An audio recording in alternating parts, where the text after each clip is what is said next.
as I told you before we continue, that all the information that I have on this here slide is based on research and resources that I gathered to make this slide possible. I will provide you with the web link and the other websites that I use to actually gather all the information to actually do this slide. So none of this is of my own, it's just based on research, and I'm just sharing information with you to just get you more engaged in geometry and photography. And as we spoke earlier, I would like you just to know that how they fit is that geometry in this particular subject that we're talking about in math is where we're using the part where it says angles. But even though it's a relationship, geometry revolves around properties, measurements, and relationships of points, lines, angles, surfaces, and solids. While photography, we can see, is the art or practice of taking and processing photographs. So as you use your photography, your camera, to do the process, you're going to be using a certain way in the process, which is create using different types of angles, how you hold and position your camera to get what you need in that process to be able to come out to be what you want it to be. Now, when we look at this picture, we're going to go over different angles. So there's quite a few angles, as you can see. This one is a young lady looking, is really a close-up picture. So it's eye level, like you're going to have your camera like right in front of yourself where your eyes are to meet where their eyes are. So either you could take a picture of a family member, maybe one of your pets or something, or just be in front of something, but making sure that it's eye level. It's just the most this particular angle is more we're more familiar with. Everybody uses this angle. As soon as you pick up your camera, you go straight for eye level and you take a picture of what's directly in front of you. That's more intimate, and that will help you to be able to get started just practicing with this particular one that we tend to be more used to using.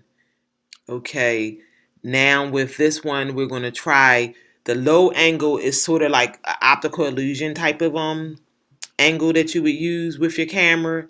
So as you can see, the boy, his shoes, his feet looks very large. So you could be able to do that by how you use your camera in the sense of doing a low angle. And that's from your perspective, how you could actually stand and go down really low would be up close.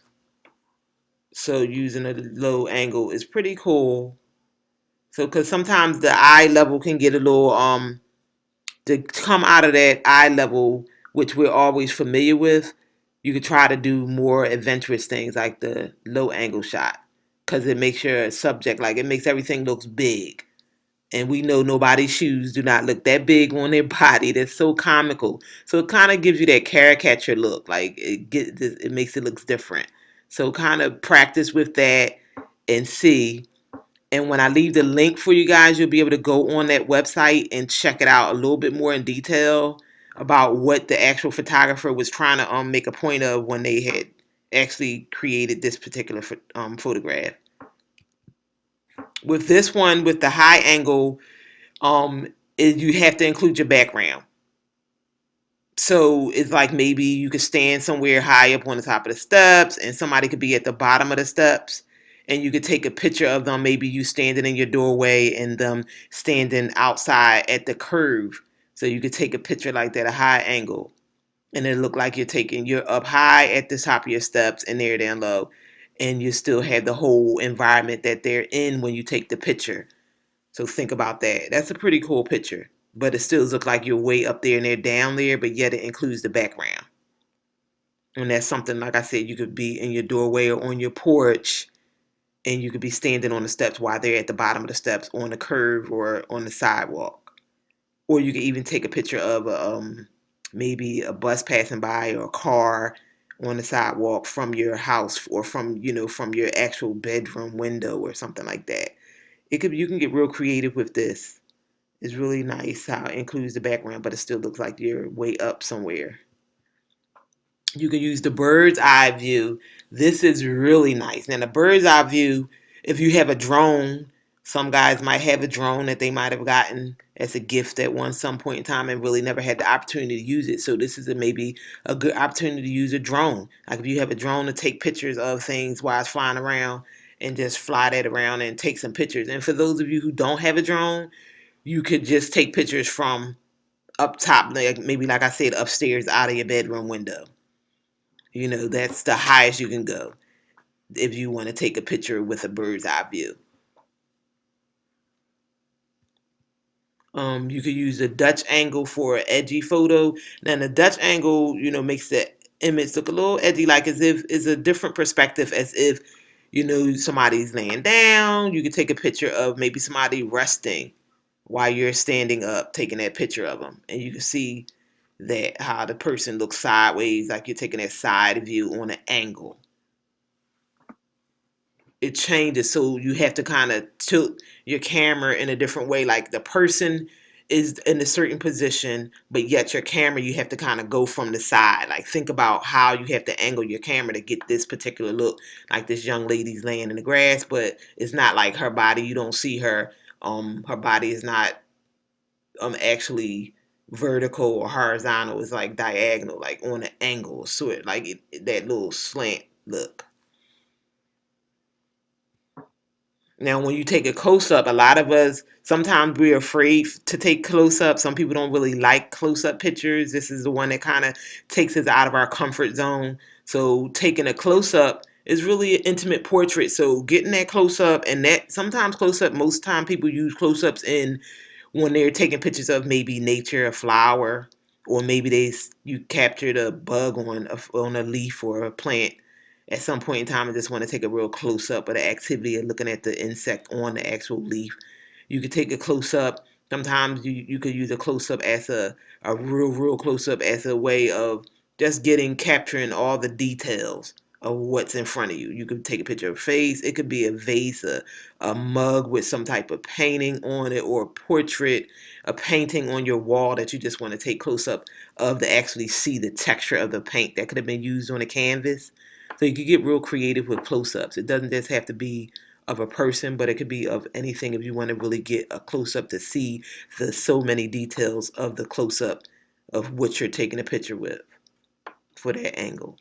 So that means you got to get up on the object when you take that picture. Now this one is extremely close up, and like I said earlier, an extreme close up could be where you like really get so close where the object becomes not seen in its entirety, but you'll be taking more part of it. Like this one with the eye, they just have the eye. Like you don't include the whole face. Like the other close up had the face, but it was still close. This one is pretty much showing the intimate details.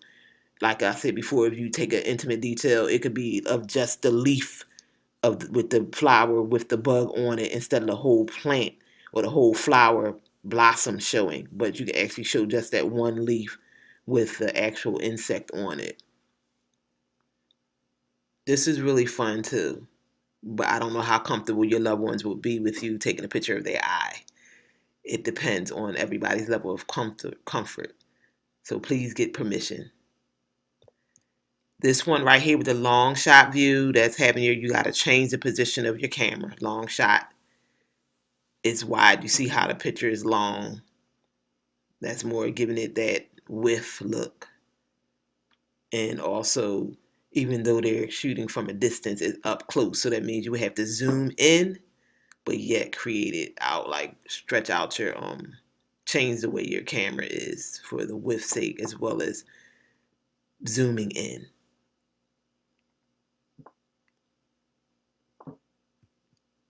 Then this one is extreme long shot. This one is far away. Somebody's on the sea. Now I know you guys, we're not being able to make it to the beach anytime soon, but there is other ways you could probably do this in your home. Maybe taking a picture from one, if you have a space, like maybe somebody taking a picture from the dining room all the way to the living room, or something like that. Or even if somebody went outside, if you guys go out for a walk for your daily exercise, you could do that. Take a picture of someone way down the street while you're in the middle of the block. They could be at the traffic light way down the street, like kind of be a distance away from each other. and still be able to take a picture of that individual down the street, but the environment behind them. Even if you took a picture of a bus, by the time you come outside, you see a bus riding down the street. If you live in the strip where buses run or transportation, you could do that as well. Take a picture of a light pole or something of that sort far away from you. That's what this pretty man. Extreme long shots is just something so far away. And this one right here is a very, very wide angle they have. So this one is somebody actually in movement, but they're taking a picture of them in a wide angle still. This angle is how you do your camera, pretty much this one. So for those who have electrical, the more your cellular devices, and if you just have the Polaroid, this would be a little more difficult to do this one. But for those who have a cellular device, you probably could change it in your camera, because I noticed that the cameras do have how you set your view up in the camera to make it wide, a certain width. Or you can actually flip your camera wide and take a wide view too.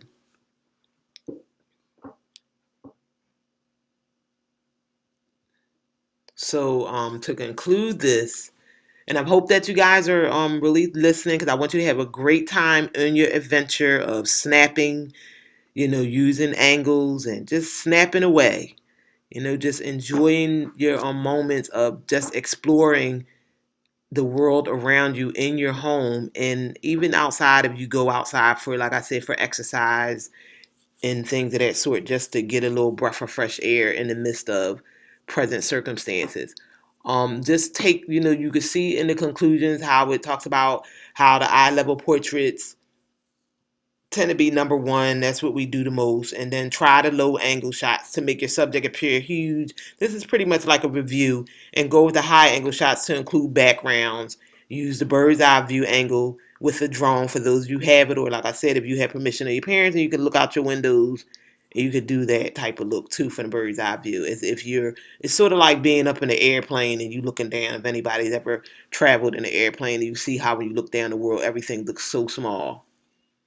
Okay. Or you could do a bird's eye view by putting something on the floor, like maybe a bottle or uh, any little object that's already big. I noticed that I had a group of kids before try this. They put a backpack on the floor. We know backpacks are big and bulky, but them standing up on a chair or just standing up there high, when they took the bird's eye view picture, the backpack appeared to be so small, as if it was this tiny backpack. So think of it like that. If you want a bird's eye view, you can stand on a chair.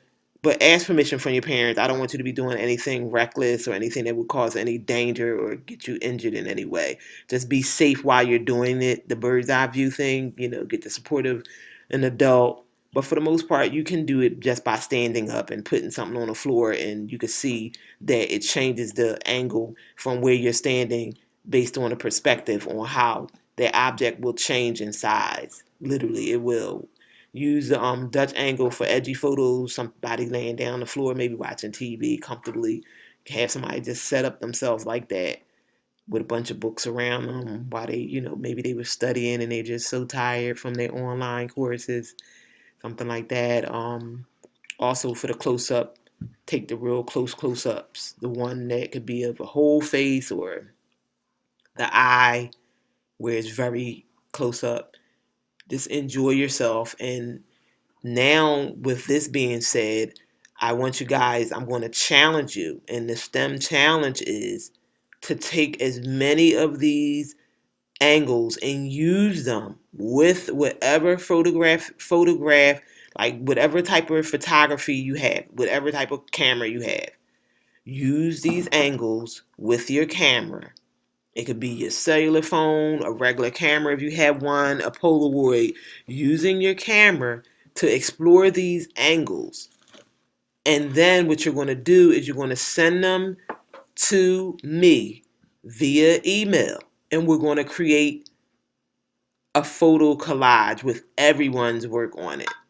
Okay. And also, the person that used the most angles and that did come the closest to them will also have a spotlight moment in a video where they'll be able to, talk about their experience in using their camera to be able to use these different type of angles. Okay, so like I said, I want you to have fun, enjoy yourselves, even though you're home. Life is still happening, and when I say that, I want you to mean life being on your adventure at home. You're still dreaming, still dream, still be hopeful, be encouraged, and know that you can do anything you put your mind to. And I want you to snap away. Have a great one. Until next time, I'll see you then. Don't forget to do the poll questions at the bottom and send in comments. Snap, snappity, snap, snap.